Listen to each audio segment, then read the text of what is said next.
नमस्कार, जय Hind. All exam guide गुरु का यूट्यूब चैनल आप सभी देख रहे हैं। दोस्तों, आपके लिए लेकर आ गए हैं 50 क्वेश्चन। इसमें से आपको 20 प्रश्न सही करने हैं। मोस्ट इंपॉर्टेंट ये क्वेश्चन है। आप जिस एग्जाम की तैयारी करो, जहां भी जीके आते हैं, ये क्वेश्चन आपको मिल सकते हैं। तो करते हैं बिना देर के वीडियो को स्टार्ट। पहला क्वेश्चन देखिए, राष्ट्रकूट वंश की स्थापना किसके द्वारा की गई? तो राष्ट्रकूट वंश की स्थापना, जिसको भी समय चाहिए होगा वीडियो को रोक लेना अपने हिसाब से। मैं आपको जल्दी जल्दी क्वेश्चन का आंसर बताऊंगा। जिसको ज्यादा समय चाहिए वीडियो को रोक लेना, ठीक है। राइट आंसर हो जाएगा दंती दुर्ग, ऑप्शन नंबर ए। राष्ट्रकूट वंश की स्थापना दंती दुर्ग के द्वारा की गई, ऑप्शन नंबर ए यहां पर राइट आंसर है इस प्रश्न के लिए। अकबर का सबसे अंतिम विजय अभियान कौन सा था? इनमें से सबसे आखिरी विजय अभियान अकबर का कौन सा था? तो अकबर का सबसे आखिरी जो विजय अभियान था वो था असीरगढ़ विजय, ऑप्शन नंबर डी, असीरगढ़ विजय राइट आंसर हो जाएगा। अकबर का सबसे आखिरी अभियान। संयुक्त राष्ट्र अमेरिका में शून्य आधारित बजट तकनीक को सर्वप्रथम कब अपनाया गया था? संयुक्त राष्ट्र अमेरिका में तो शून्य आधारित बजट 1877 ईस्वी में संयुक्त राष्ट्र अमेरिका ने सबसे पहले अपनाया था। ऑप्शन नंबर ए यहां पर राइट आंसर हो जाएगा इस प्रश्न के लिए। एक इतिहासकार ने पानीपत की तीसरी लड़ाई को स्वयं देखा था। आपको बताना है वह इतिहासकार कौन है। तो एक इतिहासकार ने पानीपत की तीसरी लड़ाई को स्वयं देखा था और वो है काशीराज पंडित जी, ऑप्शन नंबर यहां पर भी काशीराज पंडित जी राइट आंसर हो जाएगा प्रश्न के लिए। अगला प्रश्न पूछा गया कि गौतम बुद्ध द्वारा भिक्षुणी संघ की स्थापना कहां की गई थी?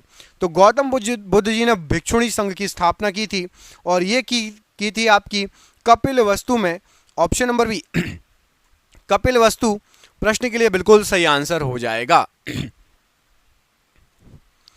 मतविला प्रहसन नाटक का रचयिता कौन था? तो मतविला प्रहसन एक नाटक था और उसके जो रचयिता थे राइट आंसर हो जाएगा महेंद्र वर्मन प्रथम, ऑप्शन नंबर ए महेंद्र वर्मन प्रथम प्रश्न के लिए बिल्कुल सही आंसर हो जाएगा। अगला क्वेश्चन देखिए, जब राजा वोडेयार ने मैसूर राज्य की स्थापना की तब विजयनगर साम्राज्य का शासक कौन था? तो जब राजा वोडेयार ने मैसूर राज्य की स्थापना की थी उस समय विजयनगर में जो शासक थे वो थे वंकट द्वितीय, ऑप्शन नंबर डी पढ़िए वंकट द्वितीय प्रश्न के लिए राइट आंसर हो जाएगा। ताला जल विद्युत परियोजना किस देश के साथ भारत की संयुक्त परियोजना है? तो ताला जल विद्युत परियोजना ये भूटान के साथ भारत की एक संयुक्त परियोजना है, ऑप्शन नंबर बी भूटान के साथ भारत की संयुक्त परियोजना है ताला जल विद्युत परियोजना। लोकसभा एवं राज्यसभा के संयुक्त अधिवेशन के विषय में प्रावधान संविधान के किस अनुच्छेद में दिया गया है? तो लोकसभा और राज्यसभा का जो संयुक्त अधिवेशन होता है उसका प्रावधान दिया गया है अनुच्छेद 108 में, ऑप्शन नंबर बी अनुच्छेद 108 प्रश्न के लिए बिल्कुल सही आंसर है। सम्राट हर्ष ने अपनी राजधानी थानेश्वर से कहां स्थानांतरित कर ली थी? तो सम्राट हर्ष ने अपनी जो राजधानी है थानेश्वर से कन्नौज स्थानांतरित कर ली थी, ऑप्शन नंबर सी थानेश्वर से कन्नौज राइट आंसर हो जाएगा। संविधान के किस भाग में संविधान संशोधन की प्रक्रिया का उल्लेख किया गया है? तो संविधान संशोधन की जो प्रक्रिया है भाग 20 में उसका उल्लेख किया गया है, ऑप्शन नंबर सी भाग 20 प्रश्न के लिए बिल्कुल सही आंसर हो जाएगा। अमेरिका में फ्री हिंदुस्तान अखबार किसने शुरू किया? तो अमेरिका में फ्री हिंदुस्तान जो अखबार है यहां पर राइट आंसर हो जाएगा जो ऑप्शन दिए गए हैं तारकनाथ दास जी ने स्टार्ट किया था, option number D Taraknath Das ji बिल्कुल राइट आंसर हो जाएगा। निम्नलिखित में से कौन भारतीय मॉनसून को प्रभावित नहीं करता? भारतीय मानसून को तो यहां पर आपको जो ऑप्शन दिए गए हैं अल नीनो, जेट स्ट्रीम और तिब्बत का पठार करता है। गल्फ स्ट्रीम भारतीय मॉनसून को प्रभावित नहीं करती, option number D gulf stream ये भारतीय मॉनसून को प्रभावित नहीं करती। गोल क्रांति का संबंध किससे है? तो जो गोल क्रांति है आपकी आलू उत्पादन से ये संबंधित है, ऑप्शन नंबर बी पढ़िए आलू उत्पादन से गोल क्रांति का संबंध है, ऑप्शन नंबर बी यहां पर राइट आंसर है। अगला क्वेश्चन देखिए, अगले क्वेश्चन में आपसे पूछा गया है विश्व का सबसे बड़ा यूरेनियम उत्पादक देश बताइए। विश्व का सबसे बड़ा यूरेनियम उत्पादक देश, तो यहां पर राइट आंसर हो जाएगा कजाकिस्तान, ऑप्शन नंबर डी सबसे बड़ा यूरेनियम उत्पादक देश है विश्व का, ऑप्शन नंबर यहां पर आपका डी राइट आंसर हो जाएगा कजाकिस्तान। अगला क्वेश्चन देखिए, ब्रिटेन और अर्जेंटीना के बीच निम्नलिखित में से किस द्वीप को लेकर विवाद है? तो ब्रिटेन और अर्जेंटीना के बीच यहां पर राइट आंसर हो जाएगा विवाद है फॉकलैंड को लेके। ऑप्शन नंबर डी देखिए फॉकलैंड, फॉकलैंड को लेके जो है ब्रिटेन और अर्जेंटीना के बीच में विवाद है। Option number D. फ्लूवियल स्थलाकृतियों की रचना किसके द्वारा की जाती है? तो फ्लूवियल स्थलाकृतियों की जो रचना की जाती है, राइट आंसर हो जाएगा ये की जाती है आपकी जल के द्वारा। फ्लूवियल स्थलाकृतियों की रचना जल के द्वारा की जाती है, राइट आंसर हो जाएगा। अगला क्वेश्चन देखिए। दोस्तों देख रहे हैं क्वेश्चन कितने अच्छे हैं। ये आपके एग्जाम में पिछले कई सालों से पूछे जा रहे हैं। जैसे एग्जाम की आप तैयारी कर रहे हैं, हमने आपके लिए 10,000 जीके जीएस के एमसीक्यू क्वेश्चन आंसर बनाए हैं। 10,000 जीके जीएस के क्वेश्चन आंसर जो एमसीक्यू के फॉर्मेट में 4 ऑप्शन में, जो कि आप जो एग्जाम तैयारी कर रहे हो उसमें आ सकते हैं। 100% चांसेस है आने के। और वो क्वेश्चन आंसर पीडीएफ है, और पीडीएफ सबको व्हाट्सएप पर मिल जाएगी। आप में से जिसको भी चाहिए व्हाट्सएप पर पीडीएफ मिल जाएगी। पीडीएफ जो है आपकी वो 300 रुपए की है, लेकिन अभी एग्जाम चल रहा है तो केवल 99 रुपए में जो भी सक्षम है, जो भी ले सकता है वो ले ले। बाकी यूट्यूब से पढ़ो, बाकी जो जिसको लेना हो 99 रुपए में आपको 10,000 जीके जीएस के क्वेश्चन मिल रहे हैं, जो कि आपके एग्जाम में फंस सकते हैं। तो इनको पीडीएफ को लेने के लिए नीचे दिए गए नंबर पर व्हाट्सएप कर लेना। नंबर आपको पूरे वीडियो पर शो होगा। जब भी आप वीडियो छोड़ो उसके बाद आप कॉल कर लेना या स्क्रीनशॉट लेके रख लेना, ठीक है। क्वेश्चन पूछा गया कि रिक्टर स्केल की ऊपरी सीमा क्या है? तो रिक्टर स्केल की जो ऊपरी सीमा है, तो रिक्टर स्केल की कोई भी ऊपरी सीमा नहीं होती। ऑप्शन नंबर डी, कोई भी ऊपरी सीमा रिक्टर स्केल की नहीं होती, राइट आंसर हो जाएगा। समरकंद नामक स्थान मध्य एशिया में कहां पर स्थित है? तो समरकंद एक बहुत फेमस स्थान है और यह आपका उज्बेकिस्तान में स्थित है। ऑप्शन नंबर सी पढ़िए, उज्बेकिस्तान में स्थित है समरकंद नामक स्थान। अफ्रीका के पेम्बा और जंजीबार द्वीप किसकी खेती व निर्यात के लिए जाने जाते हैं? तो अफ्रीका के पेम्बा और जंजीबार द्वीप लौंग की खेती के लिए जाने जाते हैं। ऑप्शन नंबर यहां पर ए, लौंग की खेती राइट आंसर है। लेटराइट मृदा का निर्माण किस प्रकार होता है? तो लेटराइट मिट्टी लिंचिंग के द्वारा इसका निर्माण होता है। ऑप्शन नंबर ए, लिंचिंग प्रश्न के लिए बिल्कुल सही आंसर हो जाएगा। गुआनो नामक प्राकृतिक उर्वरक किस क्षेत्र में पाया जाता है? तो गुआनो नामक प्राकृतिक उर्वरक पेरू का तटीय क्षेत्र जो है वहां पर पाया जाता है। ऑप्शन नंबर डी, पेरू का तटीय क्षेत्र राइट आंसर हो जाएगा। अफगानिस्तान का हेलमंद प्रांत किसकी खेती के लिए प्रसिद्ध है? तो अफगानिस्तान का जो हेलमंद प्रांत है अफीम की खेती के लिए बहुत फेमस है। ऑप्शन नंबर बी, अफीम की खेती राइट आंसर हो जाएगा। 90 ईस्ट रिज नामक जलमग्न ज्वालामुखी कटक किस महासागर में स्थित है? तो 19 ईस्ट रिज जलमग्न ज्वालामुखी हिंद महासागर में स्थित है। ऑप्शन नंबर सी। जेट्रोफा के अलावा निम्नलिखित में से किस पेड़ के बीज का तेल भारत में सैकड़ों परियोजनाओं के लिए संयंत्र चालक के रूप में साबित हुआ?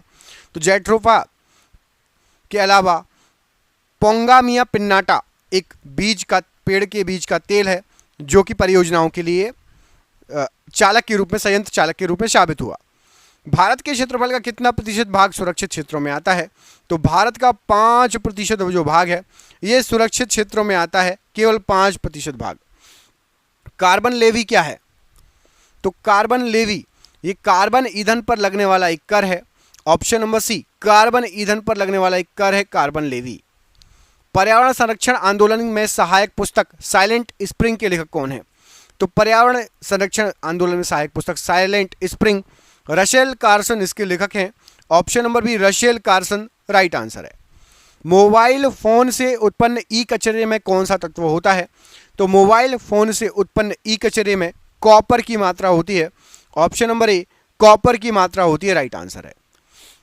जैविक खेती के क्या फायदे हैं? तो जैविक खेती के जो फायदे यहां पर ऑप्शन जो दिए गए हैं, यह किफायती होती है, कम समय लेती है, कम मजदूर की जरूरत होती है, ये सभी फायदे हैं। ऑप्शन नंबर डी, उपरोक्त सभी राइट आंसर हो जाएगा। राष्ट्रीय हरित प्राधिकरण की मुख्य बेंच कहां पर है? तो राष्ट्रीय हरित प्राधिकरण की जो मुख्य बेंच है, सब ब्रांच माफ कीजिएगा, सब ब्रांच है भोपाल में, और मेन ब्रांच मुख्य बेंच है आपकी दिल्ली में। याद रखना, मुख्य बेंच दिल्ली में और सब ब्रांच भोपाल में। बिली अर्जन सिंह का नाम किस राष्ट्रीय उद्यान से संबंधित है? तो यह संबंधित है आपके दुधवा राष्ट्रीय उद्यान से। ऑप्शन नंबर बी यहां पर राइट आंसर हो जाएगा, दुधवा राष्ट्रीय उद्यान। ओजोन डे मनाने की घोषणा किस प्रोटोकॉल में हुई थी? तो ओजोन डे मनाने की घोषणा मॉन्ट्रियल प्रोटोकॉल में हुई थी। Option number B, Montreal protocol right answer है। फास्ट फूड से निपटने के लिए किस देश में आंदोलन चला? तो फास्ट फूड से निपटने के लिए इटली में आंदोलन चला। Option number Italy right answer है। भारत का पहला समुद्री राष्ट्रीय उद्यान कौन सा है? तो भारत का सबसे पहला समुद्री राष्ट्रीय उद्यान है कच्छ की खाड़ी वाला समुद्री राष्ट्रीय उद्यान कच्छ की खाड़ी। Option number B. परम्बिकुलम वन्यजीव अभयारण्य किस प्रदेश में है? तो परम्बिकुलम वन्यजीव अभयारण्य केरल में है। ऑप्शन नंबर ए केरल राइट आंसर है। राष्ट्रीय वन्यजीव बोर्ड का चेयरमैन कौन है? तो राष्ट्रीय वन्यजीव बोर्ड का चेयरमैन प्रधानमंत्री हैं। ऑप्शन नंबर ए प्रधानमंत्री राइट आंसर है। भारत में झंडा दिवस कब मनाया जाता है? तो भारत में झंडा दिवस 7 दिसंबर को मनाया जाता है। ऑप्शन नंबर बी 7 दिसंबर राइट आंसर है। निम्नलिखित में से भारत के बारे में सर्वप्रथम किस ग्रीक विद्वान ने लिखा? तो भारत के बारे में सबसे पहले साइलेक्स ने लिखा था और ये ग्रीक है। ऑप्शन नंबर सी साइलेक्स राइट आंसर है। चतुर्थ बौद्ध संगति किसके समय में हुई थी? तो चौथी बौद्ध संगति कनिष्क के काल में हुई थी। Kanishka option number A Kanishka के काल में हुई थी। चौथे नंबर की जो बौद्ध संगति हुई थी। महासंघिक निकाय कहां विकसित हुआ था? तो महासंघिक निकाय राइट आंसर हो जाएगा। यह आपका विकसित हुआ था वैशाली में। ऑप्शन नंबर ए वैशाली में महासंघिक निकाय विकसित हुआ था।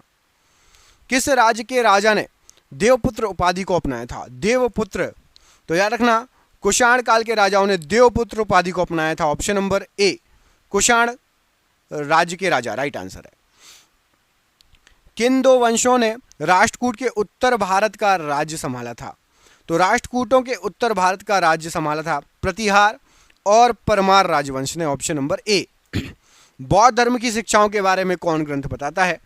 तो बौद्ध धर्म की शिक्षाओं के बारे में सुत्त पिटक बताता है। ऑप्शन नंबर सी सुत्त पिटक राइट आंसर हो जाएगा। कौन सा पिटक जो है नैतिक आचार संहिता के बारे में बताता है? तो नैतिक आचार संहिता के बारे में विनय पिटक बताता है। Option number B Vinaya Pitaka नैतिक आचार संहिता के बारे में बताता है। वल्लभी विश्वविद्यालय का विकास किसने कराया? तो वल्लभी विश्वविद्यालय का विकास भट्टारक ने कराया था। ऑप्शन नंबर ए भट्टारक राइट आंसर है। अंतिम मौर्य सम्राट कौन था? तो आखिरी मौर्य सम्राट बृहदत्त था। ऑप्शन नंबर बी पढ़िए बृहदत्त आखिरी मौर्य सम्राट था राइट आंसर हो जाएगा। भारत की रुई अन्य रुइयों की अपेक्षा अधिक सफेद है, यह विचार किसका था? तो भारत की रुई अन्य रुइयों की अपेक्षा अधिक सफेद है, मैगस्थनीज ने यह बोला था। Option number B Megasthenes right answer है। कृष्ण प्रथम जो राष्ट्रकूट वंश का राजा था उसने निम्नलिखित में से क्या बनवाया था? तो कृष्ण प्रथम ने एलोरा के शिव मंदिरों का निर्माण कराया था। ऑप्शन नंबर ए एलोरा के शिव मंदिरों का निर्माण कराया था कृष्ण प्रथम ने। और आज का आखिरी क्वेश्चन आपको बताना है कमेंट करके। एक काम कीजिए, क्वेश्चन मैं आपको दे रहा हूं, आपको कमेंट करके बताना है कि वर्तमान में भारत का राष्ट्रपति कौन है। यह आपका सरप्राइज क्वेश्चन है। इसका आंसर कमेंट बॉक्स में बताना है कि वर्तमान में भारत का राष्ट्रपति कौन है। इस प्रश्न का आंसर कमेंट बॉक्स में कमेंट करके बताओ कि वर्तमान में भारत का राष्ट्रपति कौन है। हम मिलेंगे आपसे अगली वीडियो में। अपना ख्याल रखिएगा। रोज ऐसे ही छोटे छोटे टेस्ट देना चाहते हैं तो चैनल को सब्सक्राइब कर लेना, वीडियो कर देना लाइक। अगले वीडियो में मिलेंगे। जय हिंद, जय भारत।